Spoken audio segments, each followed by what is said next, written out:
a ṣetán láti gbógun tàwọn agbófinró tí ìwà ìbàjẹ́ ti wọ̀ lẹ́wù. AIG Adebọwale ló sọ bẹ́ẹ̀. ọ̀gá ọlọ́pàá tuntun fún ẹkùn 17 zone 17 tó ń ṣàkóso ìpínlẹ̀ Ondo àti Èkìtì, AIG Adebọwale Williams, ti jẹ́jẹ̀ẹ́ láti ṣiṣẹ́ pọ̀ pẹ̀lú ẹ̀ṣọ́ àmọ̀tẹ́kùn àtàwọn ẹ̀ṣọ́ aláàbò yòókù láti gbógun ti àwọn ọ̀daràn tó ń yọ àwọn arìnrìn-àjò lẹ́nu lójú ọ̀nà Àkúrẹ́ sí Ìkàrẹ́ Èkìtì. Adebọwale sọ̀rọ̀ yìí lásìkò tó ń ṣèpàdé pẹ̀lú àwọn oníròyìn kan nílùú Àkúrẹ́ lọ́jọ́ àbámẹ́ta sátidé ọjọ́ 9 oṣù kejìlá ọdún 2023 yìí. Kọmíṣánná ọlọ́pàá fún ìpínlẹ̀ Ọ̀yọ́ tẹ́lẹ̀ rí ọ̀hún ló wá bẹ̀rẹ̀ iṣẹ́ gẹ́gẹ́ bí ọ̀gá ọlọ́pàá tuntun fún ẹkùn 17 lẹ́yìn ìṣípòpadà tó dé bá ọ̀gbẹ́ni Ebong Obong, ẹni tó wà nípò náà tẹ́lẹ̀.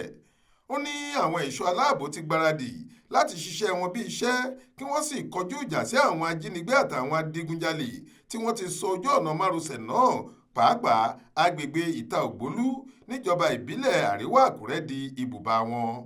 Ó ní àwọn tí ń ṣe àgbéyẹ̀wò ọ̀nà ìṣọwọ́ ṣiṣẹ́ àwọn ọ̀daràn ọ̀hún láti bí oṣù díẹ̀ sẹ́yìn kí àwọn lè mọ bí àwọn ṣe fẹ́ dojú ìjà kọ wọ́n kí àwọn sì kápá wọn nítorí ìgbé ayé àlàáfíà àwọn èèyàn ìpínlẹ̀ Ondo.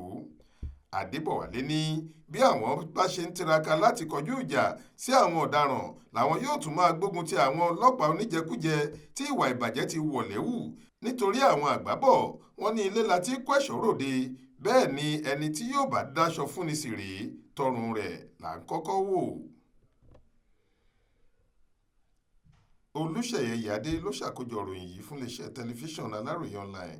Faith Adébọlá ló kà á sétí ìgbọ́ yín.